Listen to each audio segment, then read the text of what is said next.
Atlanta News first anchor Rick Folbaum joining us here now in studio. And Rick, you got a chance to speak with a couple from Marietta that lives in Iraq, and they say that they are experiencing that. Yep, they are, and they say that these warnings for Americans, at least for them, came too late. Iraq is one of the areas that the U.S. government is not helping people evacuate from, and now this couple from Marietta says they feel like they have very limited options to leave as airspace closures begin to stack up. The couple also living very close to the border with Iran, and this is video that Michael and Kayla Coons shared with Atlanta News First of interceptors in the sky. This was on Saturday.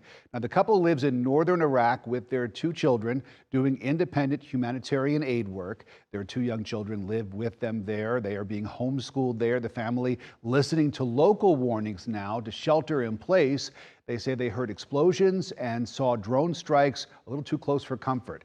Kayla says that despite signing up for emergency alerts, the warning from the State Department to Americans to leave the Middle East came too late.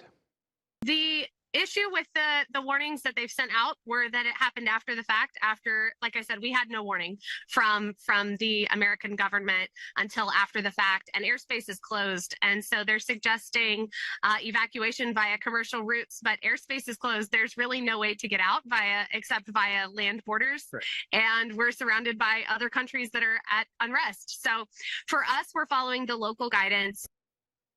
Here's what the U.S. State Department says it's doing to help Americans who need to evacuate. There are charter flights from the United Arab Emirates, Saudi Arabia, and Jordan. The department is also helping Americans book tickets on commercial flights in UAE, Saudi Arabia, Oman, and Egypt.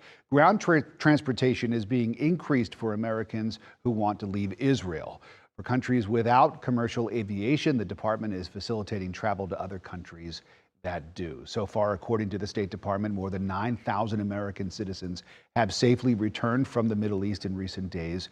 The Coons told me that they are doing their best to stay calm so their young kids don't get scared as well.